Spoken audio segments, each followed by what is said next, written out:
अस्सलाम वालेकुम व्यूअर्स, मेरा नाम है फ़रहान और आप सब लोग देख रहे हैं easy math with Farhan YouTube channel. तो जैसे कि हमने प्रीवियस वीडियो में क्वाड्रेटिक इक्वेशंस की स्टैंडर्ड फॉर्म पढ़ी थी, इसके कुछ एग्जांपल किए थे और इसको सॉल्व करने के तरीके के जस्ट नाम लिए थे। हमने कहा था कि क्वाड्रेटिक इक्वेशंस का जो सलूशन है वो हम 3 तरीक़ों से निकाल सकते हैं। पहला जो मेथड था वो फैक्टराइजेशंस था, जो कि मैंने थोड़ा सी डेफिनेशन बताई थी।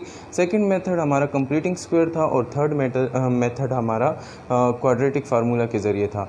तो इस वीडियो में हमारा जो आज का टॉपिक है वो क्या है, quadratic equation solution by factorisation. तो हमने आज जो क्वेश्चन सॉल्व करने हैं, जो मैंने आपको बुक दिखाई थी, अगेन मैं यहाँ पे ये बुक दिखा देता हूँ। ये वाली जो बुक है मेरे पास, इसको हमने क्या करना है, फैक्टराइजेशन जो क्वेश्चन है 1.1 के, यहाँ पे मैं एक्सरसाइज भी मेंशन कर देता हूँ। एक्सरसाइज मेरे पास क्या है 1.1, उसका क्वेश्चन नंबर जो फर्स्ट क्वेश्चन है उसमें से एक पार्ट मैंने ले लिया है। तो इसको अब हम सॉल्व करेंगे किससे, फैक्टराइजेशन से। फैक्टराइजेशन से सॉल्व करने का तरीका, सबसे पहले तो आप लोगों को ये जान लेना ज़रूरी है कि आप लोगों को जो क्वेश्चन उन्होंने दिया हुआ है, आया वो क्वाड्रेटिक इक्वेशन है भी या नहीं। तो क्वाड्रेटिक इक्वेशन को आप एग्जामिन कैसे करेंगे, उसी तरह जब मैंने कल पिछली वीडियो में जो है मैंने वो स्टैंडर्ड फॉर्म लिखी थी क्वाड्रेटिक इक्वेशन की, वो ये थी कि ax + x² + bx + c = 0।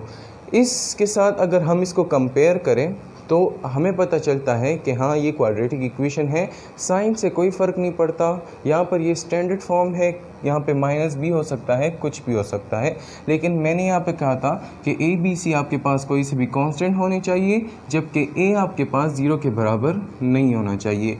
Reason क्यों 0 नहीं होना चाहिए ये भी मैं बता चुका हूँ।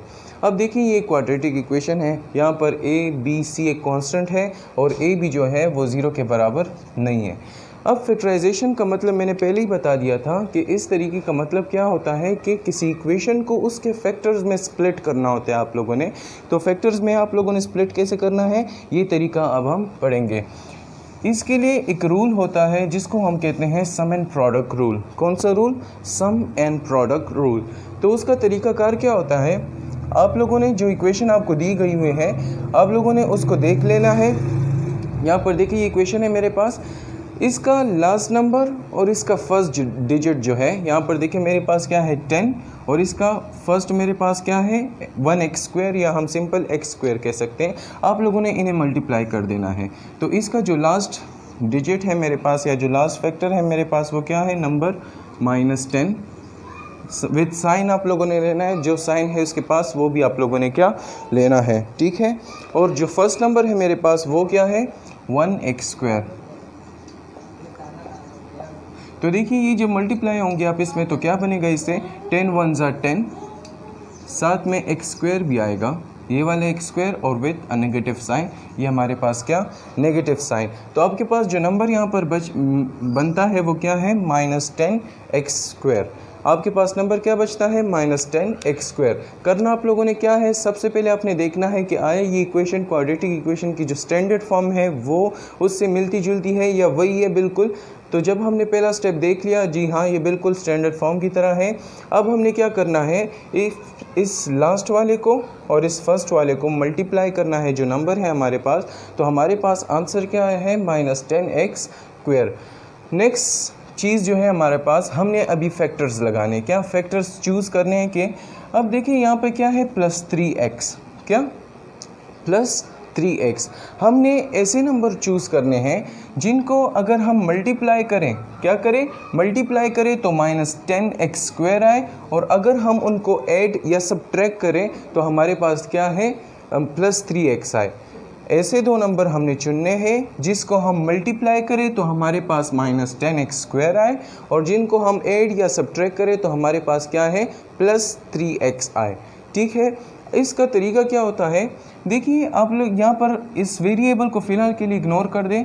अब यहाँ पे क्या बचता है मेरे पास -10, खैर माइनस को भी फ़िलहाल इग्नोर कर दें, 10 बचता है मेरे पास। तो आप लोगों ने 10 की लिस्ट बना देनी है कि 10 कौन कौन से टेबल में आता है।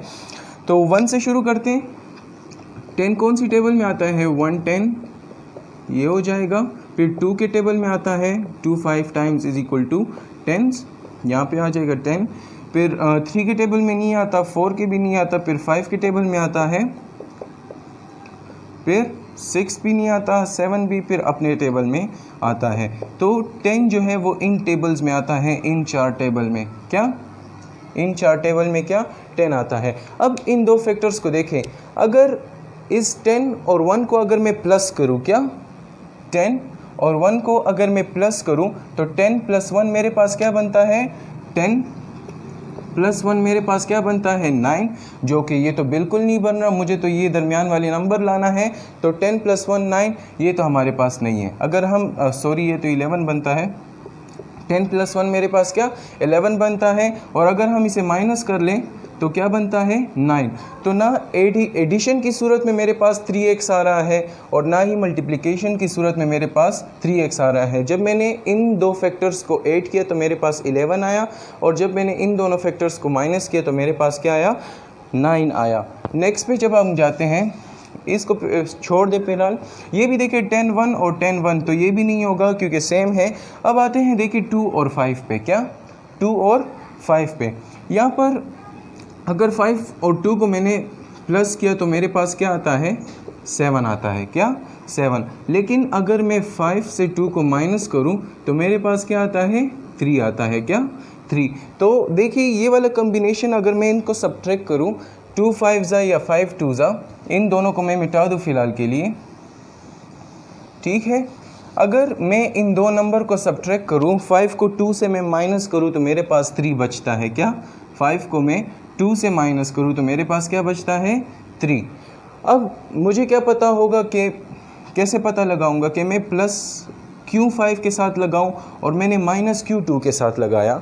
ये साइन का हमें पता लगना चाहिए, that why I put plus with 5 and negative with 2। ये मैंने क्यों किया है ऐसा। देखिए यहाँ पर अगर हम देखें मेरे पास क्या साइन है 5, सॉरी प्लस साइन है, मेरे पास क्या साइन है प्लस। अगर हम यहाँ पर देखें जो सेकंड हमने जो मालूम करना है कि ये नंबर बन जाए, उसके पास कौन सा साइन है प्लस साइन है। हमने जो दो फैक्टर चुने थे, ये वाले दो फैक्टर, हमने जो दो फैक्टर चुने थे उसमें से सबसे बड़ा नंबर कौन सा है, ये हमारे पास कौन सा 2 और 5 में से 5 बड़ा है। तो यहाँ पर कौन सा साइन है प्लस, तो जो इनमें से बड़ा फैक्टर होगा उसके साथ हमने ये वाला साइन लगाना है, ठीक है। जो इन दोनों में से बड़ा फैक्टर होगा उसके साथ हमने ये वाला साइन लगाना है। तो इसके साथ कौन सा साइन है प्लस, एंड इन दोनों में हमारे पास जो बड़ा फैक्टर है वो क्या है 5, तो 5 के साथ हमने प्लस लगाना है और 2 के साथ हमने माइनस लगाना है, ताकि ये हमारे पास मल्टीप्लिकेशन में प्लस माइनस माइनस आ जाए। अभी मैं सॉल्व करूँगा तो आप लोगों को और भी आसान हो जाएगा। ये मैं ज़रा रब करता हूँ। तो नंबर्स हमारे पास क्या है 5 और 2। 5 2 मेरे पास 10 आता है, जबकि 5 और 2 को मैंने माइनस किया तो मेरे पास क्या आता है 3 आता है। यहाँ पर ये मेरे पास क्वेश्चन था। अब देखिए उसी तरह एक्स स्क्वायर, अच्छा जी, तो क्या मैंने यहाँ पर जो दो फैक्टर लिए थे वो क्या थे 2 और 5। तो इस 3 की जगह क्या, इस 3 की जगह मैं क्या कर दूंगा, यहाँ पर प्लस अपनी जगह पर, सही है क्या, प्लस अपनी जगह पर, इस 3 की जगह मैं लिख दूंगा 5x माइनस 2x। क्या लिख दूंगा 5x माइनस 2x। बाकी मेरे पास वही आता है, जब 5 से 2 चले जाएंगे तो क्या आता है 3 आता है। इस पर कोई फ़र्क नहीं पड़ेगा, बस यहाँ पर 3 की जगह मैंने फैक्टर्स लगा दिए हैं। और यहाँ पर मैं क्या लिख दूंगा -10 अपनी जगह पर इज़ इक्वल्स टू 0। ओके यहाँ तक। नेक्स्ट जब हम जाएंगे दिस इम्प्लाइज, ये जो साइन होता है वो किसके लिए यूज़ होता है, this implies x square plus, ये ब्रैकेट हटा दे तो ये देखिए यहाँ हो जाएगा 5x, यहाँ plus minus minus 2x minus 10 is equals to 0। ये आ गया। अब आपने पेयर्स बनाने, क्या ये देखिए कितने 1 2 3 4 नंबर है मेरे पास, डिजिट हम कह लें उसको। तो देखिए 2 आप लोग ये बना लें, 2 आप लोगों ने इस तरफ कर देने। अब देखिए कॉमन, अभी हमने कॉमन लेना होता है। कॉमन का मतलब क्या होता है, वो चीज़ जो इसके पास भी हो और इसके पास भी हो। मतलब अब देखिए यहाँ पर 2x है, क्या 2x है, और यहाँ पर 1x है, क्या एक एक्स। लेकिन देखिए यहाँ पर भी एक्स है, यहाँ पर भी एक्स है, क्वांटिटी से फ़र्क नहीं पड़ता। देखिए यहाँ पर भी एक्स है और यहाँ पर भी एक्स है, तो मैं क्या करता हूँ कि इनसे मैं एक एक्स कॉमन लेता हूँ, क्योंकि इसके पास तो एक एक्स है। मैं क्या करता हूँ, एक्स कॉमन लेता हूँ। तो एक्स जब मैंने कॉमन लिया तो यहाँ पर तो 2 एक्स थे, यहाँ पर एक एक्स बच जाएगा। क्या पावर इसकी क्या डिक्रीज़ हो जाएगी, क्या एक एक्स बच जाएगा। एक एक्स मैंने कॉमन ले लिया तो एक एक्स यहाँ पर बच जाएगा। 5 पर कोई असर नहीं पड़ेगा क्योंकि वो तो मैंने कॉमन नहीं लिया। यहाँ पर एक ही एक्स था और वो मैंने कॉमन ले लिया, तो यहाँ पर ओनली एक्स बच जाएगा। क्या ओनली एक्स बच जाएगा। अगर हम यहाँ पर देखें तो देखिए माइनस साइन कॉमन ले लेते हैं, जबकि यहाँ पर अगर हम x देखें तो सिर्फ एक ही x है, यहाँ पर कोई x नहीं है, तो x तो हम कॉमन नहीं ले सकते क्योंकि एक के पास x है और दूसरे के पास x नहीं है। लेकिन अगर हम कांस्टेंट्स को देखें, 2 को, ये 2 है मेरे पास और ये 10 है। 2 अपने टेबल में आता है, जी बिल्कुल आता है, और 10 भी 2 के टेबल में आता है। तो मैं क्या कर सकता हूँ, इससे मैं 2 को कॉमन ले सकता हूँ। जो छोटी वैल्यू होगी उसको मैं क्या कर लूँगा, कॉमन ले लूँगा। जब 2 को मैंने कॉमन ले लिया तो देखिए 2 1 ज़ा क्या 2 1 ज़ा 2 आता है, तो इस 2 की जगह यहाँ पर 1 आ जाएगा क्योंकि मैंने तो 2 कॉमन ले लिया है। अब ये देखिए ये माइनस ये भी आप इसमें क्या हो जाएंगे, प्लस हो जाएंगे, तो ये प्लस हो जाएगा। नेक्स्ट जब हम जाएंगे इसके साथ, अब माइनस अगेन मेरे पास क्या हो जाएगा, प्लस। क्या माइनस प्लस हो जाएगा। ये यहाँ पर जो मैंने 1 लिखा था, इसको लिखे या ना लिखे कोई फ़र्क नहीं पड़ता, ठीक है। और यहाँ पर तो ये नहीं आता क्योंकि हमने x कॉमन ले लिया है, तो यहाँ पर क्या बच गया, x + 5। यहाँ से अगर हमने -2 ले लिया है तो यहाँ पर x बच जाएगा क्योंकि -2 हमने ऑलरेडी ले लिया है, x बच जाएगा। और माइनस प्लस 2 5 ज़ा 10, 10 की जगह मैं क्या लिख दूंगा, 5 लिख दूंगा, बिकॉज मैंने 2 कॉमन ले लिया है और 2 5 ज़ा 10 वही आंसर आता है। अब अगेन यहाँ पर देखिए x + 5 मेरे पास कॉमन है, तो ये मैं दोबारा कॉमन ले लेता हूँ। x + 5 मैंने क्या कर दिए, दोबारा मैंने कॉमन ले लिए हैं, तो मेरे पास ये हो जाएगा x + 5। अब देखिए ये क्या है, x और ये -2 बच गया है, क्या x - 2, तो ये यहाँ पर मैं ये लिख दूंगा x - 2 = 0। अब देखिए इसके हमने फैक्टर्स बना दिए, इसको कहते हैं फैक्टर्स। तो ये हमने इस इक्वेशन से ये बना दिया, ये हमने फैक्टराइजेशन के थ्रू किया है। अब क्या करेंगे, आपके पास एक प्रॉपर्टी थी जो आप बचपन से पढ़ते आ रहे हैं, वो ये थी कि a.b, इसको ज़ीरो फैक्टर प्रॉपर्टी कहते हैं। a.b = 0। इसका मतलब क्या होता है कि या तो a 0 के बराबर है और या b 0 के बराबर है। क्या, या तो a 0 के बराबर है या b 0 के बराबर है। ये a.b = 0, ये जो प्रॉपर्टी है हमारे पास, इसका मतलब है कि या तो a 0 के बराबर है या b 0 के बराबर है। Same is the case hair, ये हमारे पास मल्टीप्लाई हो रहे हैं। आप सपोज करिए ये a है और ये क्या है, b है, तो a.b = 0, सो दैट मीन्स या तो a 0 के बराबर होगा या b 0 के बराबर होगा। तो आप लोगों ने क्या लिख देना है यहाँ पर, बाय ज़ीरो फैक्टर प्रॉपर्टी, आप लोगों ने क्या लिखना है, बाय ज़ीरो फैक्टर प्रॉपर्टी हमारे पास क्या आता है, या तो x + 5 0 के बराबर होगा, आप लोगों ने ऐसा लिख देना है, x + 5 = 0 और x - 2 = 0। या तो x + 5 0 के बराबर होगा या x - 2 0 के बराबर होगा। x + 5 अगर हम मैं x की वैल्यू मालूम करना चाहूँ तो 5 को उधर शिफ्ट करूँगा तो क्या हो जाएगा, -5, क्योंकि पॉजिटिव था वो इक्वल के उस तरफ जाएगा तो नेगेटिव। और अगर मैं इधर देखूं, x की वैल्यू मैं यहाँ से मालूम करना चाहूँ तो मेरे पास क्या आएगा, 2 जो है वो नेगेटिव, -2 है इक्वल के उस तरफ जाएगा तो क्या हो जाएगा, +2। ये जो आखिर में मेरे पास 2 वैल्यू आई है, क्योंकि क्वाड्रेटिक इक्वेशन है, हाईएस्ट पावर मेरे पास 2 होती है, इसलिए सॉल्यूशंस भी मेरे पास क्या आएंगे, 2 ही आएंगे। x की मेरे पास 2 वैल्यू आएंगी, तो 2 वैल्यू जो मेरे पास आई वो क्या थी, x = -5 and x = +2।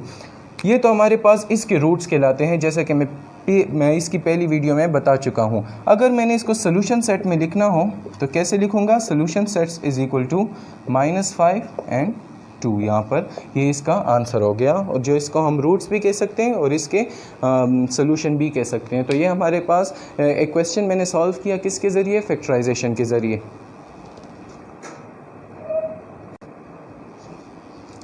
I hope student आपको मेरी ये वीडियो पसंद आई होगी। इंशाल्लाह मिलते हैं नेक्स्ट वीडियो में। अल्लाह हाफिज़।